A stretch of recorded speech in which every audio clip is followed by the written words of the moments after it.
Hello and welcome to DFS Coach Talk. Today is Wednesday, October 21st. I am Joe Sarvati, affectionately known as Coach, and I am joined by the one and only, the switch-hitting golfer himself, the PGA expert, just got off the course yesterday. He's ready to go. It's Mr. Andrew Hansen. How are you, Andrew? I'm doing well. Yeah, and even though the birdie putts didn't fall for me yesterday, just getting out there and playing on a beautiful fall day gets me in the frame of mind here to attack the Zozo Championship out in California. It's going to be a good one. I'm very excited about it. We're recording this on Wednesday, as we always do with our weekly PGA podcast, and we'll be posting lineups in Discord later this evening for those of you that are members. And if you want to become a member, this is a great time to do it. You want to give them the 1-2 on this new winter special? Oh, yeah, perfect time. Winter special will take you now until the Super Bowl and another week after that. So you get the entire football season. You get golf all the way through. We got playoff baseball going right now. Coach had an awesome World Series lineup and player advice on both sites last night. We cashed there. And then hopefully we'll get the beginning of the NBA season in the winter package. And what you do is you save on the monthly, and then you're going to get all those lineups in every sport. Football, we do every slate. Sunday main slate, primetime games, showdown. It's fun. It's a full week. So just get that at dfscoachtalk.com, and we'll get you in to our Discord, and that's where we give you our lineups. Awesome, man. Absolutely awesome. And definitely love to have you. We have some great new members that have jumped in recently, and we're having a blast. And we're hot, too. So we got to keep that streak going in the World Series tonight. And then golf, of course, and lots of football. So this is an exciting tournament, though. I am so fired up because this Zozo is the real deal. All the big dogs are out. El Tigre is showing up for this one. So we'll see what he's got in the tank. He's got some good course history here. But I would like to, first of all, before we dive in head first, I would like to thank our presenting sponsor. And of course, that is BetUS.com.pa. And I was pretty fired up. I chunked up pretty big, if you want to put it that way, on the LA Dodgers -1.5 yesterday. Beautiful. On our lovely partners at betus.com.pa. So that was a cha-chinger, and hope to follow that up with something good tonight as well. So we love their partnership. If you haven't had a chance to check it out on Twitter, we have a contest going that is sponsored by BetUS, and they had put it up on their site as well. It's a $100 free giveaway, and it goes until October 30th. So check us out on Twitter, DFS Coach Talk, at DFS Coach Talk. That's our Twitter. And just retweet and like it. And as long as you're following both DFS Coach Talk and betus.com.pa, then you are eligible for that 100 smackaroonies that we will choose and put on our podcast on Friday that our wonderful Sugar Shane Caldwell and Andrew will announce. So enjoy that. All right, let's get into this golf tournament. I'm fired up. Coming off a nice week last week. Had a bunch of my guys in there. Actually had the champ who had never won a tournament before. So it was a fun golf week. And this week, there's no digging for names. We're back to figuring out how we're going to make salary, which is very difficult. So you want to give us a little rundown on the Zozo and how it plays, and it factored in certainly to some of the statistics that we pulled to share with you today. Absolutely. So they are playing at the Sherwood Country Club in Thousand Oaks, California. It's a bit of a shorter course, just under 7,100 yards, par 72, and it's got a little bit of a unique layout from what we normally see because there's 5 par 5s and 5 par 3s. Wow. So I took a deep dive into the par 5 scoring last year and this year on tour, and par 3 scoring last year and this year. So we'll share some of those findings with you. But in terms of actual tournament history on this course. This is where the Hero World Challenge was played between 2000 and 2014. And as you mentioned, Mr. Woods, pretty strong course history here, 5 wins and 5 second place finishes in that event. And of course, that's insane. It is insane. I mean, he owned that event, Yeah. and it was always a smaller field between 16 and 18 players. Yeah. And so this one, of course, much bigger field, but it is only 78 players, another no-cut event. Right. So just a lot of fun, to get after it this week and pick your guys and know they're going to be there all 4 rounds and really try to strategize. Absolutely. And I'm so glad you brought that up, because it sort of threw everybody last week. Everybody was asking us in Discord, what's the cut? What's the cut line? It's so cool not to have to sweat that, because it ends up being like, you always have a few guys right on that line. And as you know, in DFS golf, if you only take 3 or 4 guys through to the weekend, you're in deep doo-doo. You got to get 6 or at least at the very minimum 5 through if you really want to make a run at it. So we don't have to sweat that. And I'll tell you, it made a difference for me this week. I had 2 guys that would have gotten cut. There's no question about it. And they ended up really doing well on the weekend and pulling me into the money. So we don't have to worry about that again this week. Now, it is interesting, though, a par 72 and 7,100 yards. I mean, we have seen so many of these 7,600, 7,680 with these 640-yard par 5s and 500-yard par 4s. But this is going to be a completely different ball game, and it's going to create a situation where you're going to need some shot makers. But I've watched enough events on this course to know that it's not like it's not a little short link where you can just go station to station. You still have to pound the ball to get the correct angles into some of these greens, and then on the par 3s, you got to land the ball on the right spot on the green, or you're going to be staring at a 3-putt. So there's tons of strategy, take a lot of skill, but we've got all the big names. So what I'd like to share with you before you get into some of those statistics, so that when Andrew's really digging in on the statistics of where we feel it's going to be important for these guys to shine, to do well on this course, let me give you some of the odds that are current right now at betus.com.pa, and I'm going to give you the top 10. And then I'm going to fish down a little bit. I'm going to do a little bit of I'm going to give you a 50-50 shot at 5 questions. So okay. We're going with a different quiz. Instead of having you just drill out all these winners on me, I'm going to try to switch it up on you. Okay. All right. There's co-favorites to win the event.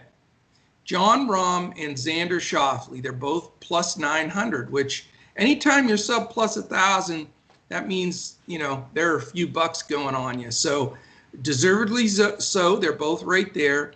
Tied for 3-4 at plus 1,100 is Rory McIlroy and Justin Thomas. Then right after him is Webb Simpson, Tyrrell Hatton, Patrick Reed, who's way up there. He's got some course history. Colin Morikawa, and then Patrick Cantlay. That's your top 10. So those are some big hitters. Now here comes the quiz question. I would like to know if Tiger Woods is one of the top 20 favorites to win this tournament. Yes or no? I will say yes. He is. He's number 18th at plus 2,800. And he should be. He deserves it. With that track record, you would think that he would have been. I tried to trick you on that one, and it did not work. 1 for 1. All right. Let's see. Would you say that this gentleman is in the top 35 in odds to win the event? And that's Mr. Ricky Fowler. Ooh, that's close. 35. I'm going to say yes. No, winner for Coach. He's 36th. The demise of Ricky Fowler. all the way down at plus 5,500 bananas. So there you go. All right, we'll do one more. This is it. Win or lose. And that will get you another championship belt or not. Okay. Here it is. This is going to be a tough one. I'm going to give you this one because it's got a little bit different twist to it. Okay. Who is more of a favorite to win this tournament? Daniel Berger or Tommy Fleetwood? Well, I'm going to say Daniel Berger. You are a winner, and you go to like 38-1. Berger is plus 3,000, and the aforementioned Fleetwood is plus 3,500. So very good stuff. Real quickly, I just want to, Biz will take me 10 seconds here. I'm going to give you the next, after I left off with the top 10 with Cantlay. Let me give you the next 10 just so when you're going through these stats and Andrew's kicking out some of these names that are high up there. It's a great what I look at a lot are the stats that we focus on and the odds and try to mesh something together to get, the best output based on that with course history. So the next 10, so 11 through 20, Matthew Wolff, Tony Finau, Hideki Matsuyama, Victor Hovland, the aforementioned Tiger Woods, Adam Scott, Joaquin Niemann, Harris English, and Bubba Watson. So there you go. That's your top crew on betus.com.pa to win the event. And also, if you're wanting to bet the event, not just play DFS on it alone, terrific matchups. You can bet round by round, whatever you want to do on BetUS. All right, give us before you give us the history real quickly, because we're going to get into that. Why don't we take a quick break since we just talked all about the odds there, because that might have got somebody wanting to jump in here and do it. I want to mention one thing before we go to our guy. We have a specific line just for betus.com.pa members that belong to Coach Talk. And our guy is Jensen at extension 2613. And he is dedicated to take care of us, make sure we're getting our 125% match on that first deposit. So you want to definitely connect with him. But here is the man with the golden voice to tell you a little bit more real quickly here about BetUS and how you can join. Here you go. Wake up, sports bettors. Sports are in high gear at BetUS.com, so put down the beer and make every sporting event more exciting by putting stakes on the line at BetUS. Earn bragging rights over your friends as you rake in the cash from each week's betting action. But don't settle for any other book. Choose America's favorite sports book with over 25 trusted years in the industry, BetUS. You need a sports book with integrity and longevity, but more importantly, you need a sports book that pays. BetUS has your game with action on football, baseball, basketball, MMA, golf, horse racing, and even esports. No other sportsbook welcomes newcomers like BetUS with their jaw-dropping sign-up bonuses. Sign up now with promo code CoachTalk for 125% sign-up bonus up to $2,000. The best in the biz. Now you have the best book in the business with the best DFS provider in the business, Coach Talk. Create your account to make point spread bets, futures bets, prop bets, entertainment bets, live bets, and more. No other sportsbook is as committed to their members as BetUS. Sign up now and get in on the winning side of the ball. All righty, Mr. Hansen. So we're all set with the BetUS side of things. So now it's meat and potatoes. What are we using to calculate who we're going to put in our lineup? What have you found to be the biggest and most important statistics? And let's try to cross-reference to get some winners. I'm taking notes. I'm ready. All right. Well, meat and potatoes this week, par fives and par threes, going to be a much bigger percentage of your meal. So let's look at those numbers a little bit. Par five scoring this year, obviously a shorter sample size, but a couple guys who've been hot out of the gates. How about Cameron Smith, 7th in that stat? And he's cheap. He's only 7,200 on DraftKings, 8,600 on FanDuel. Last 2 weeks, he's finished 24th and 11th. So a lot of good numbers there for a value player. Okay. Victor Hovland is 12th in that stat this year. And he was 12th last week at the CJ Cup. And the amazing thing, not to interrupt you, but with Hovland, he's been odd lately, which, he's had 3 good rounds and 1 really stinky round that knocks him out of it. But, I mean, he had a bad round in there and would have barely made the cut. So to finish in 12th, that's a guy, once he puts 4 together, look out. So I just wanted to mention that because I played him recently and followed that 1 bad round, and that really stings. So yeah, he's knocking on the door. Yep. Other good par 5 scores so far this year. Andrew Landry is 15th. He's only 6,200, so something to consider. He didn't play very well last week. He was 61st. Matthew Wolff is 16th in that stat this year. Yeah. And, of course, he had a terrible week after an awesome week. So I mean, terrible as in last. Almost last. Lost his marbles, man. The interesting thing about Wolff is he has a lot of course history here. He didn't play in the Hero World Challenge, but he lived close by growing up, and he said he played the course about 1,000 times. And I think that probably is a bit of an exaggeration, but you get the point. Yeah. He played there a ton, and he actually knows this course as well as anyone, even Tiger, because he's played it so much. So he's a really, polarizing type choice this week with that great course history, but playing so poorly last week. And he's not cheap. Yeah, I'll tell you what, he is, talk about a GPP PGA golfer. I mean, if you take him in your big cash games, man, you better have a big bucket of Tums with you because he can make you a nervous wreck. And he reminds me, like, not early on Phil, when Phil was winning tons of stuff, but middle of his career, Phil, and sort of like Bubba Watson, those guys that hit it and go for it on every par 5 and just, it's, guns out blazing. Those guys can win, but they can also shoot an 80. So, yeah, I mean, he seems to be the new breed of, that if you pick him on the right week, could win it for you, or you pick him on the wrong week, he's going to sink your whole squad. So I don't know, man. I don't know. But I like that edge, though. That's a great edge to know that that's somewhat his home course. Absolutely. So other guys in the top 50 so far in par 5 scoring this year, Webb Simpson, Morikawa, Taylor Gooch, and Mr. Streelman.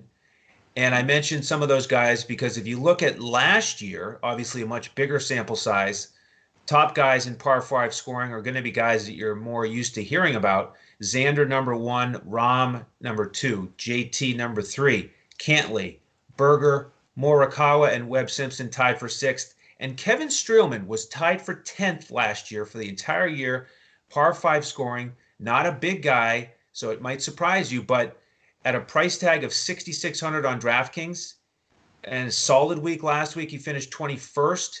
Yeah. He's one of my favorite value plays this week. Very interesting. Par 3 scoring so far this year, in terms of like the top 50, a lot of guys who aren't playing this week, lesser known folks, but of the guys who are playing this week, Xander 24th, Webb 32nd, Danny Lee, one of the cheaper options, he's 32nd in that stat, and he finished with a final round 66 last week. He hasn't been as good on the par 5 scoring, but again, something to consider for a cheaper player. Kokrak, who won it last week, of course, 32nd. And then Justin Thomas, Jordan Spieth, and Morikawa off to a good start in these. Par 3 scoring last year, okay, number 1 on the list. This name I would think would surprise you, but it's a guy we have played some. You've played him even more than me. That's Rowensky. He's number 1 last year on par 3 scoring, and he's only 6,300 on DraftKings, 7,200 on FanDuel. Yeah, I mean, he's capable, too. I've had him a few times. He had some top 20 finishes and was in there. Now that you mention that, he is good on the par threes, no ID, he was first. Right. But, where he is, from watching him and playing him, doesn't seem to score as well on the par fives, which, again, you got 5 of each here, so you need a little bit. If we can find those crossover guys, I guess Schauffele's sounds like the number 1 guy crossover right now. Yeah, and he's got the awesome recent form, so yeah, be tough to fade him. Other guys last year on the par threes who you wanted to be invested in, Harris English was number 2, Tyrrell Hatton was 5th, Webb Simpson, again, you hear him a lot in these stats, he was 9th, Jason Day was 12th, Brendan Todd, Ricky Fowler, and then Rahm was 16th. And he was the last guy who averaged under 3 on a par 3. So all those guys we just mentioned were under par in par 3s for the season last year. Pretty impressive. So that's crazy. Those are the guys that jumped out at me in terms of stats to look at. Try to narrow the field a little bit. Quiet. Sorry about that. I figured this was going to happen. We have Chance, our mascot here, my Jack Russell. Well, my daughter is out of town, and so I have her Chewini and her, I'm not sure what this little dude is, Mutt, I guess, but they like to bark. So I apologize. I expect that to happen a few times. So just so you know when they're barking, it's Sonny, Bella, and of course Chance. So sorry Chance about that. Must have liked that par 3 scoring stat. So keep that one in mind. Who did you mention right then? Because they were barking at him. I think it was right after I said Rahm. Yeah. But wow. They're thinking he's the dog this week, maybe. Could be. Yeah. Oh, that could be it. Yeah. Yeah. The other thing I want to mention is to finish off the thought about the course history here, because we've mentioned Tiger. We mentioned Matthew Wolff playing here so many times. The other guys who played in that Hero World Challenge a couple times or more are the veterans, as you might expect, since that tournament goes back 20 years. So Phil has played it. Paul Casey has played it and finished 3rd twice. Ricky Fowler has a 6th and a 4th. That's why I think he should be in the top 35 in odds to win it, even though he hasn't been playing well, because last week he finished 28th. Well, Webb Simpson's played it 3 times. He's got a 7th and a 5th. Jason Day's played it a few times. Jordan Spieth finished 6th here, tied for 16th. And Jordan Spieth, let me just transition into a potential value play. Okay. I mean, he's 6,900 this week. Obviously been, talk about a GPP play for DFS golf. But he's played the course. Last weekend he finished 69, 67. So when are you going to get Jordan Spieth with that type of recent form under 7,000? I mean, I'm not going to go out there and play him a bunch, but at that price tag, I might have to get him in a lineup or two, and I can't remember the last time I played him. Yeah. I mean, I feel the same exact way about Fowler. I mean, we look at Fowler and Spieth, and they're usually expensive, and they've had such great history, but man, neither one of them have scratched a top 10 in God knows how long, but they're certainly capable, and all they have to, I mean, it's just golf is such a fine, line between scoring and not scoring. But I mean, to me, it sounds like if you want to take a shot at a few GPPs for a big takedown, you can, stack some of these guys with course history and the guys that have been out of sync lately, like the Fowlers, and those guys. But cash, I think you got to go back and dig into the form. I mean, Schauffele on down the line is the way I'm looking. But, of course, what it comes down to, looking at those stats and then with what you've seen so far, where can you find those couple of value plays that are going to make the difference? Is it a Werenski or, a few of the other guys that you mentioned? So why don't you go a little bit more into that? Because that's usually a huge differentiator in building these lineups out. Yeah, so I think my 2 favorites are Kevin Streelman at 6,600 on DraftKings. Okay. He's 8,000 on FanDuel. And, Werenski, that's pretty cheap. So he's up there. those are probably my two favorites under 7,000. I do really like Cameron Smith just above that. He's kind of a quiet name. He just sneaks in there with the top 20s. So he's a guy that I'm going to get into some lineups. But I want to transition to one other stat here, strokes gained approach. Okay. We talk about it often, but that's a huge stat. Yeah. Huge stat this week. And, the course historically, one of the reasons Tiger has done so well is because they were very contoured greens. As you mentioned, you have to be precise with the iron shots. Yeah. And so in the last few years, they have flattened out some of the greens. The contours aren't as slopey. So it's not as important, but I do think strokes gained approach is another important stat this week. And looking at the guys who've been up there this year so far, one name that really jumps out at me is Bubba Watson. He's 8th in that stat this season, and he has great course history here. I didn't get into that earlier, but he's finished 14th, 6th, 9th, and 3rd.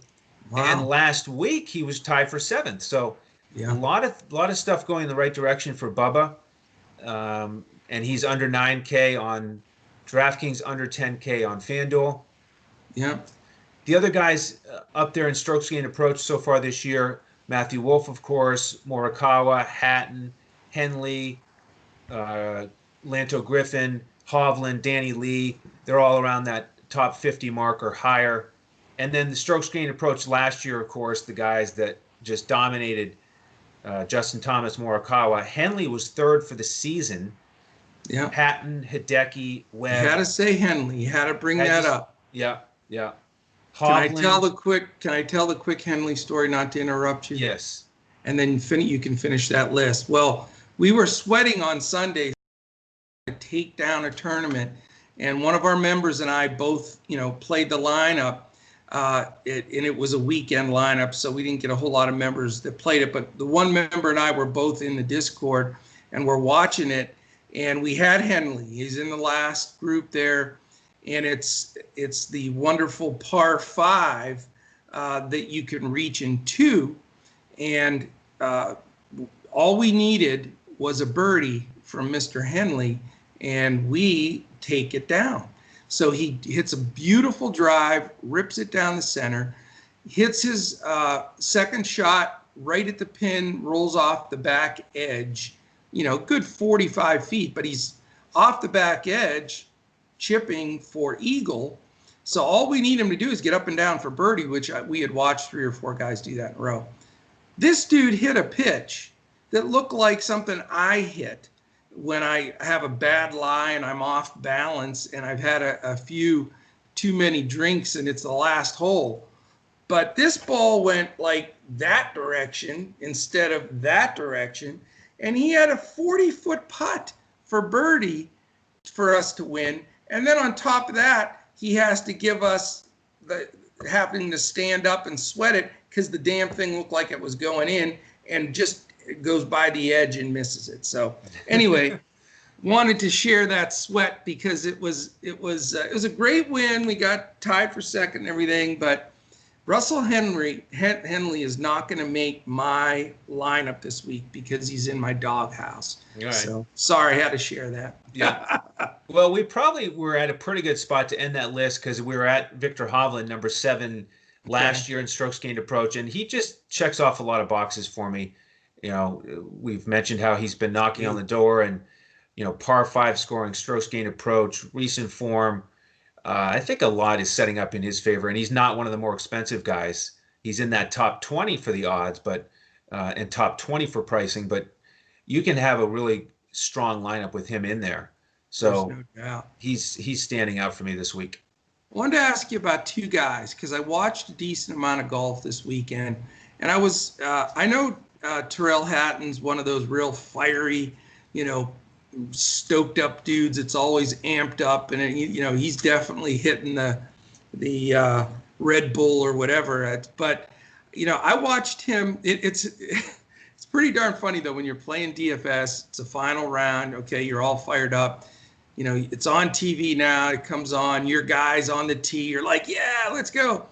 He hits a drive, and he's they have to beep, they silent it because he's swearing, so you can't hear him swear, which they don't always catch now in this COVID world, but they did cut that out.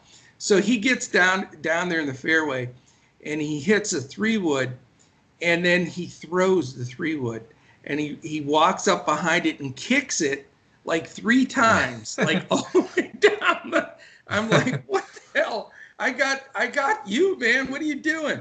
But he is an interesting guy, but he's tough as hell. Yeah. I mean, he got up there, and that's a guy that you better watch him on the par 3s, because he shoots at the pin fearless. But he is another guy that is, if he's dialed in, look out. But he's also a guy that can unravel. So I wanted to mention that to you. The guy, though, that I want to ask your opinion on, because I was very, very surprised. I watched Colin Moricawa. He was 20 out of 24 cuts, 7 top 10s last season, took the world by storm, rookie of the year, the whole 9 yards, big tournaments won. He just did not look right to me. Did you watch much of him play? I saw some, not a ton this week. I had so much football stuff going on. But, just looking at his stats for the week, he was 3rd in strokes gained approach. And, yeah. He didn't quite put it all together. Right. But, if you thought he looked a little bit off and he still finished tied for 12th, I mean, this guy is such a stud. He's got so much talent and consistency because of that, the iron play and how good he is tee to green. So I'm fine with getting him back out there. He's my favorite guy this week. I know Chalk City on Schauffele. I mean, we all know that. Everything points to him here.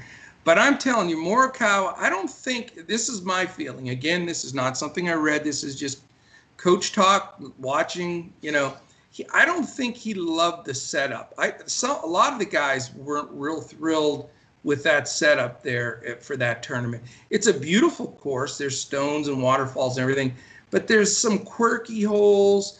It's set up for, if you stay at the MGM, their properties, you can play on that course. So it's sort of a touristy kind of course, and it plays that way. I think there was just a little gimmicky stuff where those guys, if it's a par 5 and they hit a monster drive and then they have a 6-iron or 7-iron, and in some cases, Kokrak the one time had a wedge, and you still can't hold the green. It's just sort of goofy the way the setup was. So that's what I saw with Morikawa. He just seemed a little agitated at times, and that's not him. He's usually happy-go-lucky. And for him to finish 12th, and it looked like he was just grinding it out, man, if he gets a little comfortable, I think anytime he's comfortable for a full 4 rounds, he is a top 5 candidate immediately. He's that good. So I don't recommend fading the Schauffele chalk. And I love Morikawa, so I wanted to throw those 2 out because I want to start my builds with those. And the problem is, and this is where I'd like to get some input from you, Schauffele's 11-2 on DraftKings and Morikawa's 9-8, whereas on FanDuel, Schauffele's 11-6, Morikawa 11-1. So that stings, and it creates a situation where I'm going to have a couple mid-level and then a couple of lower price guys. So we got a couple undesirables. Yeah, the undesirables. Some of the undesirables this week in pricing are desirable. So here's all right. The thing that makes them not as undesirable is they don't have to worry about getting cut. Exactly. So if they can squeeze in there and throw a 66 or 67 on the board and, at least get some points for you, it's not as terrifying, because when you do put one of those guys in there where you're reaching, like I'm looking down here at my Werenski, 14 for 21 in making the cut with 3 top 10s. That's great. I mean, it's good, but in normal tournaments where he's got a good shot to not make the cut, and then you're sunk. So it's a little bit easier to swallow when you can go down lower on some of these guys and know that they're going to get 4. But what I'd like to ask you, just asking you one guy, because we certainly want to, dive into this some more during the day and then share a bunch with our Discord group. But there's a big chunk on DraftKings. You have DraftKings pulled up? Yep. All right. I would like to get the guy that you would roster. By the way, don't roster Jason Day. He withdrew the last event with an injury. So I don't expect him. Yeah, his neck, he couldn't turn his neck at all. And also Dustin Johnson has COVID. So you don't want to go those two directions. But anyway, the guy I'm looking for, I'd like to fall somewhere between David Berger at 8,900 down to Ricky Fowler at 77. So that page of guys, I think I'm not like jumping out of my seat for any of these guys, but I'm going to need one of them, I think, to round out my roster. So who do you think? Bubba. Bubba Watson, 8,700. Okay. And I'm also not thrilled about that stretch of the pricing. And so okay. I'm much more interested in the guys just above it. So Bubba and up. I really like some of these 9,000 down to Bubba guys on DraftKings. Yeah. So he's the guy in that tier for me.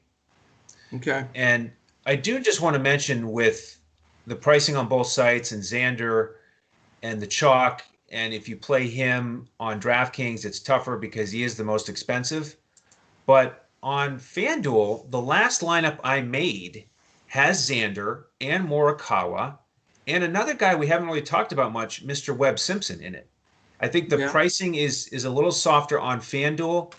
And, Webb Simpson is the guy that I'm going to keep thinking about here because in terms of the stats, again, he really checks all the boxes. And I know his recent form hasn't been elite, but this is the perfect kind of course for him where it's not as long. And, the par fours are not long. We've got all these par fives. I just like Webb sort of on paper. If we can just get him to kind of lock in and be sharper than he has been recently, then I'm excited about this lineup on FanDuel that has Webb along with Xander and Morikawa.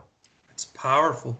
Quick quiz. Do you know of this entire field, who averaged the most fantasy points for a tournament for the season out of the entire field?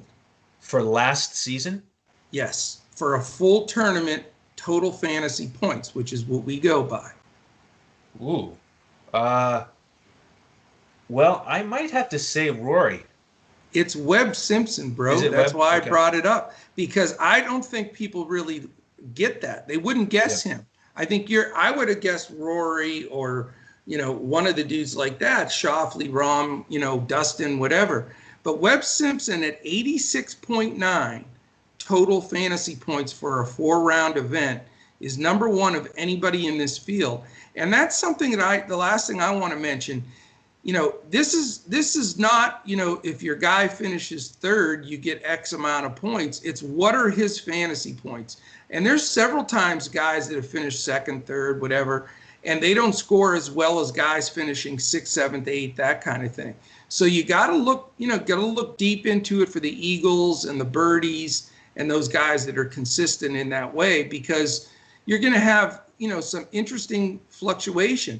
Now, this is one thing that scares me a little bit, and I wanted to see where you weigh this, but Morikawa, of the top 20 here, or top 17, he's only 73.5 per tournament. He's, he doesn't make a lot of mistakes, but he doesn't also get a ton of eagles, whereas below him in pricing and 13.4 points higher per tournament is Webb Simpson. So, just something I wanted to bring up to look at because we don't often talk about that piece of it, but it is something that you can get some steals. If you go way down the list here and you want to, if you feel Adam Scott is going to have a better tournament here than he has, everybody's forgotten. We haven't mentioned Adam Scott in months. He's averaging 75.1. That's terrific. That's better than guys like Matsuyama and Tony Finau and on and on. And that dude also made 11 out of 12 cuts. So, there are some guys in there, and that is a stat to start looking at. Guy like Abraham Answer, same thing, 72.3. That's a top 10 type of number with 6 top 10s and 21 out of 24 cuts. So there are guys like that at Answer at 78 that also check several boxes here. So gives you a couple ideas. Yeah, absolutely. I think it is important to use that as a potential tiebreaker. And a lot of things come into play with that, including, how many events did they play? That's why I guessed Rory, because remember he got on that stretch where it was like if he was below T6 or T7, it was a shocker. Yes. He was just an automatic top 10. So every time he showed up, he got those bonus points for the finish. But yeah, Webb, birdie machine. And he's so good in so many stats and so consistent. He's always getting those high finishes. That again, if we can just get him to return to that form, then this could be the perfect course for him. Yeah, there's no doubt about it. It's going to be a fun tournament. This is definitely going to be a good one. I think there's a lot of different possibilities. You're going to have a lot of variant lineups, and that's what makes it a lot more fun. So, outstanding. A couple things I wanted to mention real quick. If you're watching this on YouTube right now, most important thing that I'll ask throughout the whole podcast here, please hit the thumbs up, subscribe to our YouTube, and also hit the little alarm. That'll give you an alert every time a new podcast posts. We have some cool podcasts coming up. We're going to do a bankroll management and contest selection show for strategy. We've got an NBA draft show in November. We've got obviously all of our golf and football and everything else going on. So you want to be able to get that alert so that you know when things post. So hit that. We also have that contest that we do. We are 3 weeks into it, so only another 10 days for the free 1-month membership, and all you have to do to qualify is subscribe to our YouTube channel, and we have all of those that have subscribed for this month, and one person will be drawn out for that. Also mention, on Twitter, follow, retweet that the tweet that we put out there with BetUS for that $100 giveaway. That's also at the end of the month. So we have some good giveaways there. If you want to catch us on Instagram, we're DFS_Coach Talk. And on Twitter, follow us throughout the day. We're all at DFS Coach Talk. I'm at Joe Sarvadi, JoeSarvadi. Andrew is at Language Olympic, and Shane is at DET Sports Shane.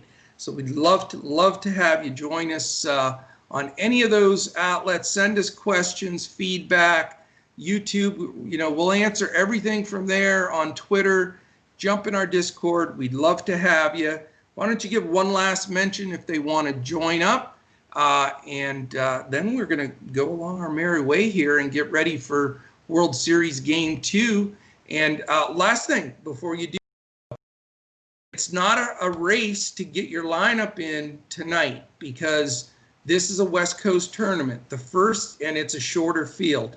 Believe it or not, the first tee lock isn't until 12:50 p.m. Eastern on Thursday. So watch the podcast today or even tomorrow morning. You have plenty of time to lock in. You have until 12:50 p.m. Eastern on Thursday to enter this tournament. Definitely secure your spots. Don't wait to the last minute because of the extra time. I think we're going to get a lot more people entering. All right, all yours. Yeah, so for the golf lineups, just go to dfscoachtalk.com, pick up one of our memberships. We'll get you into Discord. You get the lineups. And if you do it Wednesday evening, you'll get the World Series Game 2 lineups. And make sure you do it before Thursday, because we've got NFL Thursday night. So that'll be my final comment here is tune in with us late Wednesday night for the NFL Thursday night showdown preview, or you can watch it throughout the day on Thursday. Absolutely, man. Great pod. I'm just doing them every day. I can't wait till basketball's back, but great to be in here, and we'll keep tuning in. We've got a lot of great info for you. Our charity of choice here is mambon3.org. That's MAMBAONTHREE.org. Wonderful, wonderful charity set up by the Bryan family. So enjoyed it, Andrew. Thanks for all of the great input. I think we're going to crush it this week. I feel really good about this tournament and the field. And any final words on your side?